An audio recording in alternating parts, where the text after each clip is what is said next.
Hey y'all, my name's Belinda, 34, female.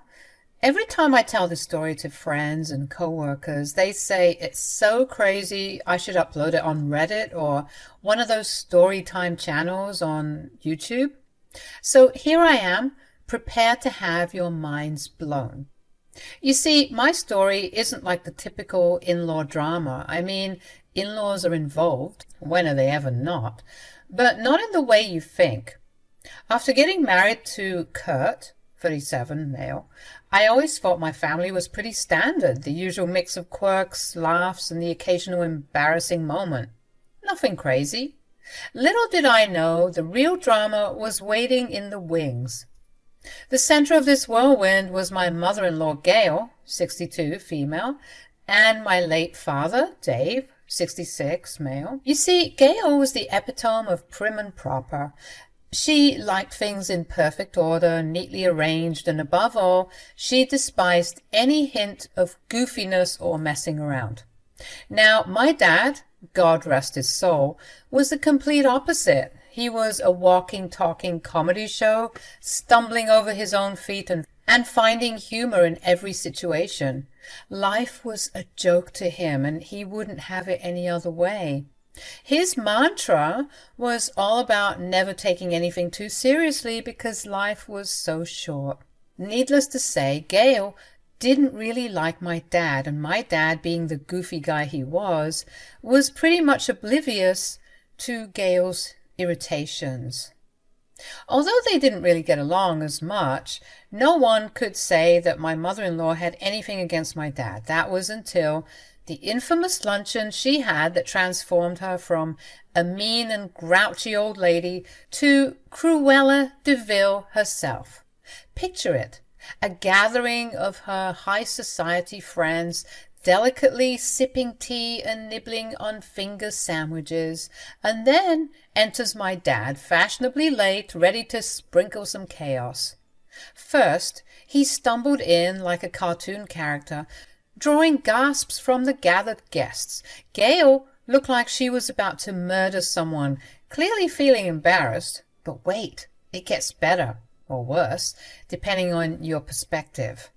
In a crazy display of comedic misfortune, Dad managed to topple the piece de resistance, an ice sculpture that Gail probably paid a small fortune for. The gasps turned to horrified silence, and Gail's face turned a shade of red I didn't know was possible. You can imagine the chaos that ensued. Kurt and I were caught in the middle, desperately trying to smooth things over. Gail's luncheon had turned into a circus, and my dad was the ringmaster.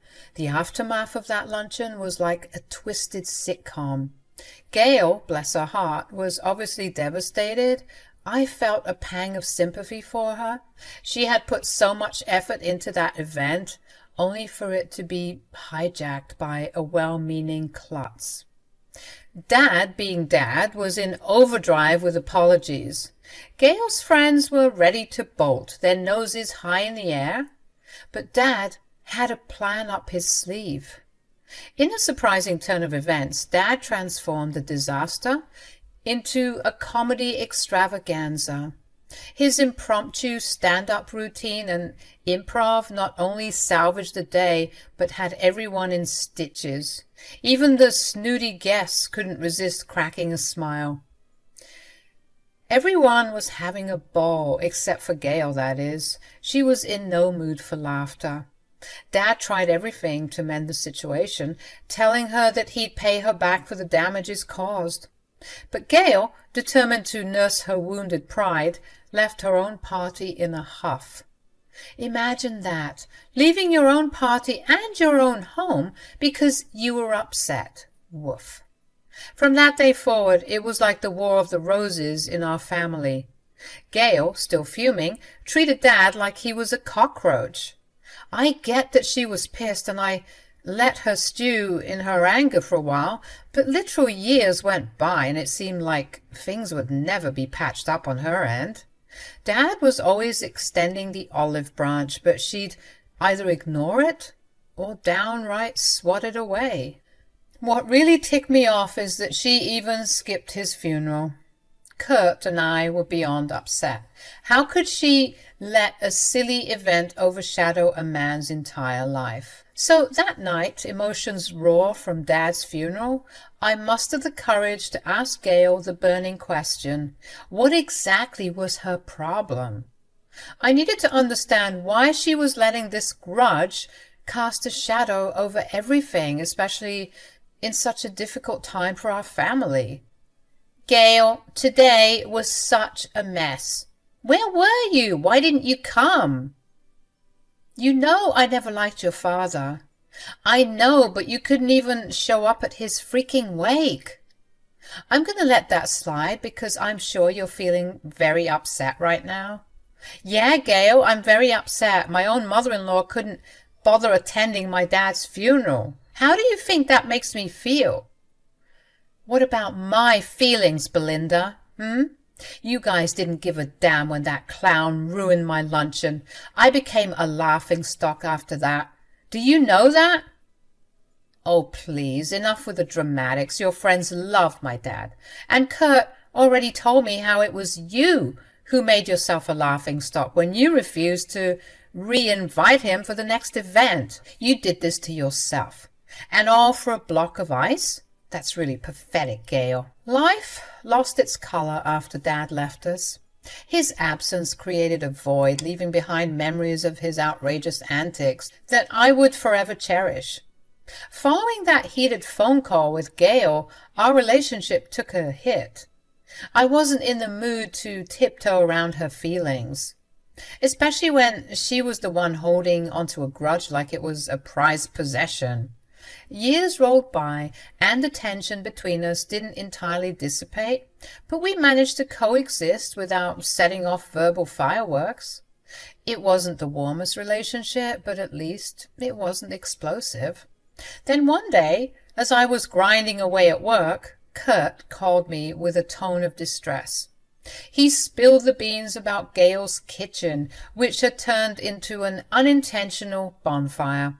It seemed she forgot to switch off a burner, and now her house was set to be repaired. She's pretty shaken up after the whole thing. Yeah, I can imagine. What a shame. I'm glad she's okay. Yeah, but her ego's bruised. She doesn't want to have to slum it up in hotels, and she doesn't want to live with anyone. Why am I not surprised? Yeah, so we're currently looking for places. Which brings me to ask you, is that rental property your dad used to own still available? Oh, that place. I almost forgot about it. Actually, my friend Kenya is living there with her husband. My dad gave them the house before he passed.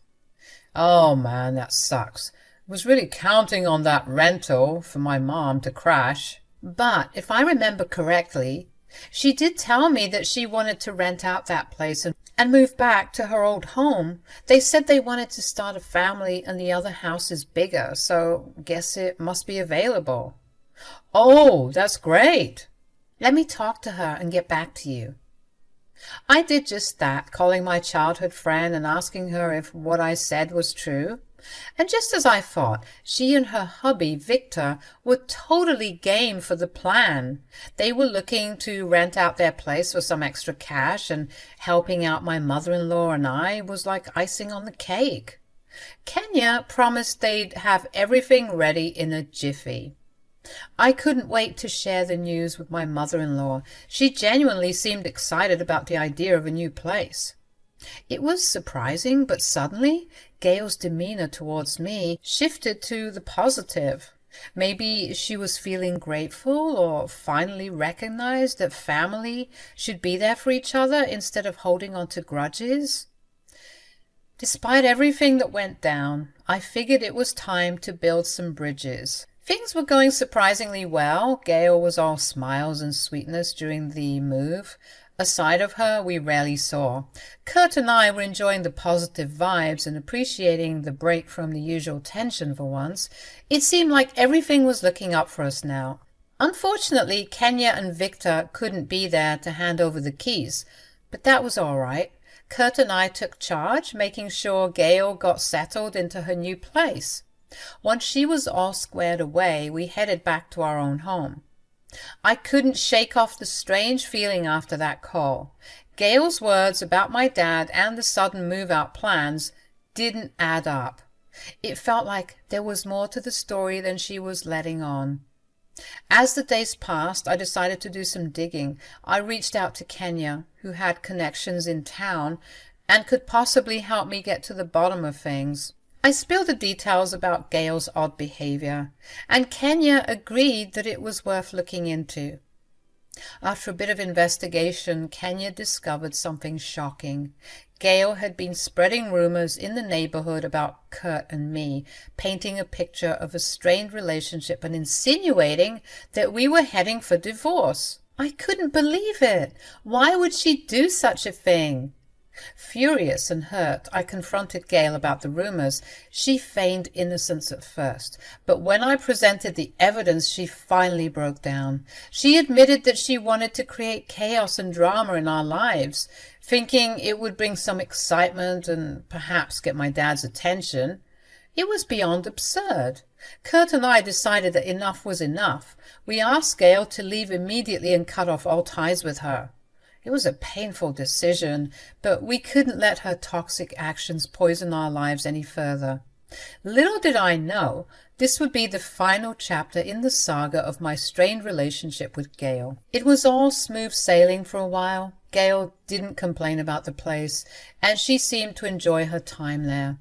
2 months came and went by pretty fast, and I was about to head out to help Gail with moving out when she called me and surprised me by revealing that she had already left.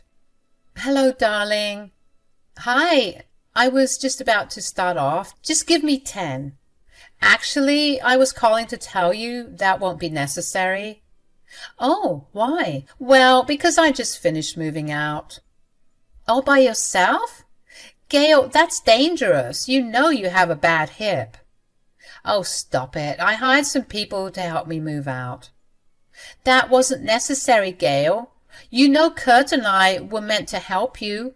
You didn't have to spend any money." "Don't worry about it. I didn't want to waste your time. Besides, these guys were way faster than you two ever could have been." "Okay, but we were supposed to check the house, you know, inspect it for anything. Just renter duties, I guess." "Don't worry about all of that. It's fine. But, oh, how I wish I could see the look on your father's face." This caught me off guard. What did my dad have to do with anything?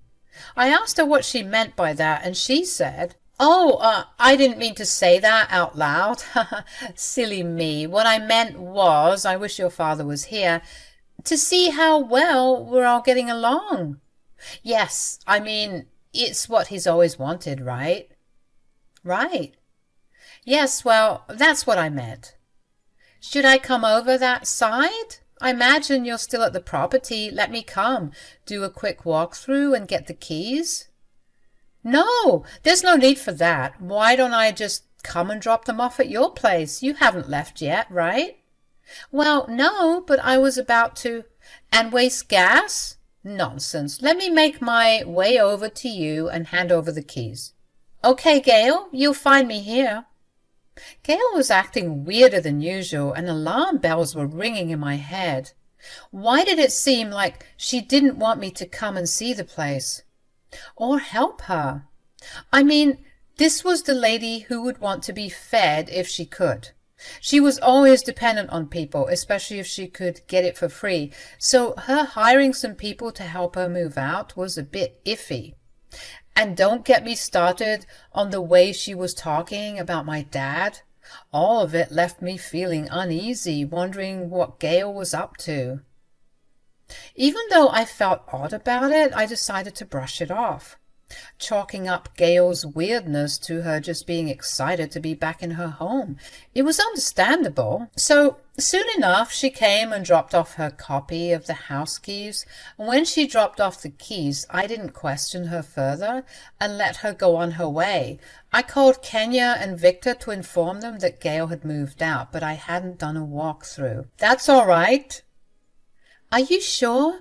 Because for some reason, Gail was being weird about it." "I'm sure everything's fine. I mean, we trust her and we trust you."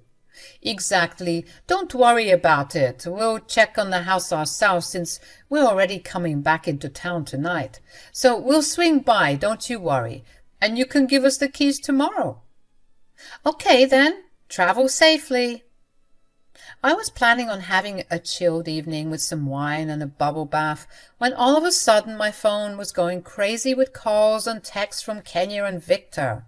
It seemed like something was seriously wrong. I almost thought they had gotten into an accident. I called Kenya back and boy was she not having it. What the hell is this, Belinda? Are you screwing with us now? Whoa, calm down. What's going on? Calm down? How do I calm down when your mother-in-law has completely ruined this place? What? What are you talking about? Just get over here. I started panicking, wondering what had happened and why Kenya was so upset. Quickly getting ready, I headed to the house, texting Kurt to meet me there because something was definitely up. When we arrived, horror awaited us. The outside of the house looked like a trap house, covered in dirt, grime, and scandalous graffiti.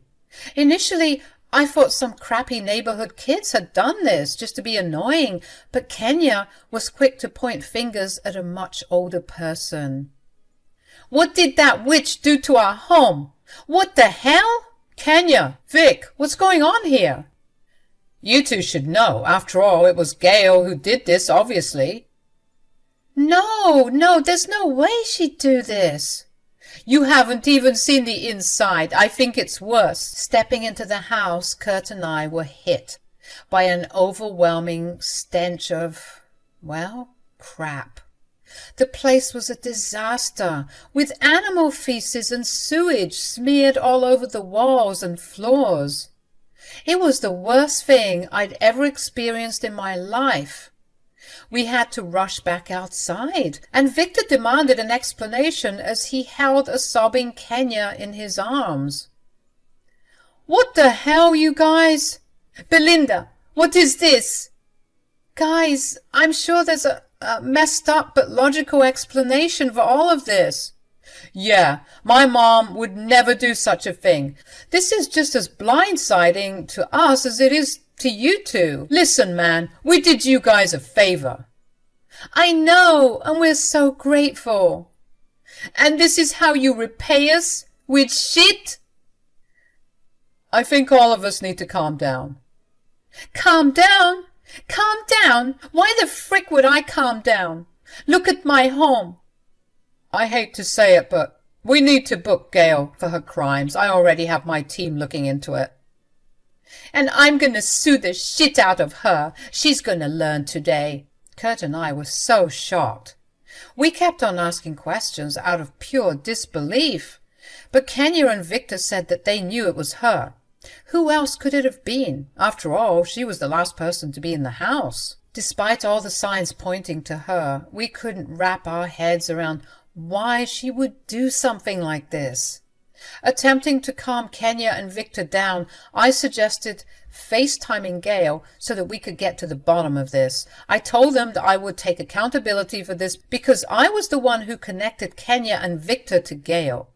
I told everyone to stay out of the camera view so that she would think I was speaking to her alone. Hello? Hey, Gail, can I ask you a question? I'm at the house right now and... Oh, so you see the surprise I left you? If by surprise you mean an actual shit show, then yes, I see it. What the hell is this? Oh, Belinda, you sweet, naive child. You were so eager to give me your father's home. Didn't you know I'd get my revenge? Revenge? What revenge? For all those years ago, of course. You thought I forgot. Gail, what the heck are you talking about? You know, my luncheon, the ice sculpture. What? So you mean to tell me you disgraced this place all because of some ice? I told you that you needed to get over that. I'll never get over it. You're lucky that's all you got. I was going to burn down the place. How did you even do all of this? This is so disgusting, Gail. It's a new low, even for you. You think I was the one who did this? Oh, no, I could never. I mean, I overlooked the work when it was being done, but God forbid I ever get down and dirty. Yuck. Then who did this? I pay the moving guys a little something extra so that they get the job done, but the graffiti was all me. You're disgusting, Gail. Maybe, but at least I've got my revenge on your stupid father and his stupid jokes. I hope he's rolling in his grave. I looked over at Kurt, Kenya, and Victor, who were all fuming and disgusted by what Gail was saying. But then I just started laughing, surprising everyone. This pissed Gail off.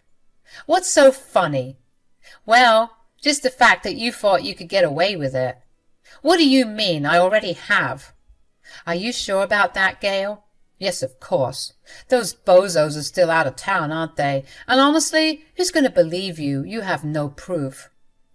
Oh, Gail, sweet, naive Gail, you have no idea, do you? This house doesn't belong to my dad. Well, it used to, as you know, but he gifted it to Kenya and Victor. Kenya? Victor? As in the lawyer and the town sheriff? Yeah, those two. Oh, yeah, oh. You're in a whole lot of trouble, Gail. I'm going to sue you for everything that you're worth, which, by the looks of it, probably isn't even much, but I'll be satisfied knowing I've destroyed you. Mom, how could you do something so awful?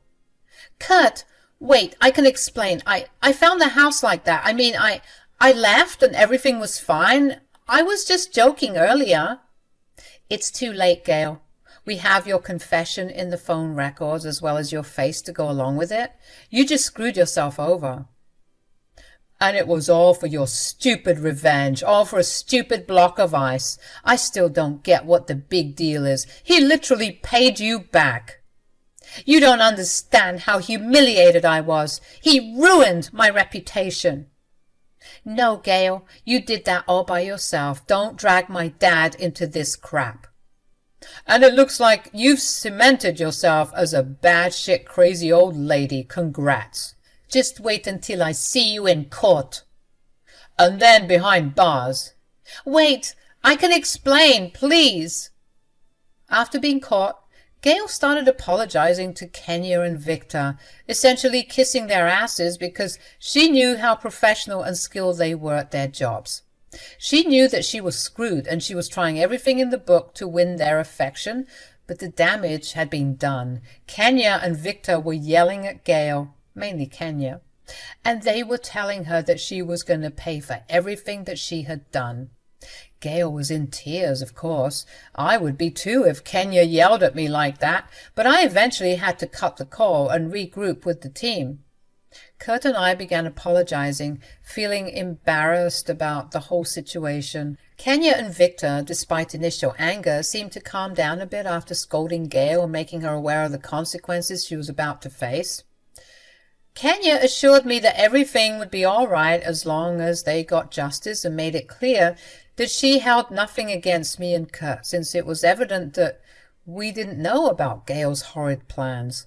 Kurt and I offered to cover the cost of a cleaning service to restore the house, and Kenya and Victor were grateful, but they said, "That's really sweet, but I need it to come from her pockets."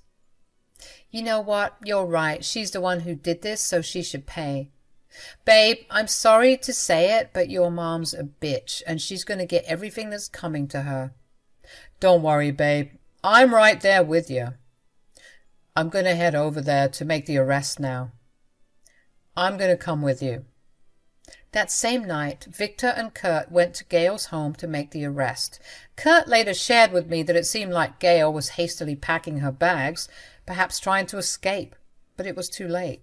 As Gail awaited trial, she became the town's laughingstock, dubbed the crazy shit lady.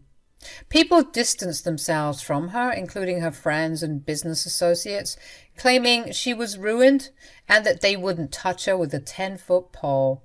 Kurt cut her off, and to this day, despite her calls from the jail cell, he avoids her like the plague. Kenya remains furious and is determined to take Gale down in court. We love an independent queen who doesn't take crap from anyone. So yeah, guys, we're now awaiting the trial. Whenever Victor comes home from work, he tells Kenya, who then tells me how Gale continues to try to weasel her way out of facing jail time. Funny how the lady who was so obsessed with having a clean image was now down in the dumps.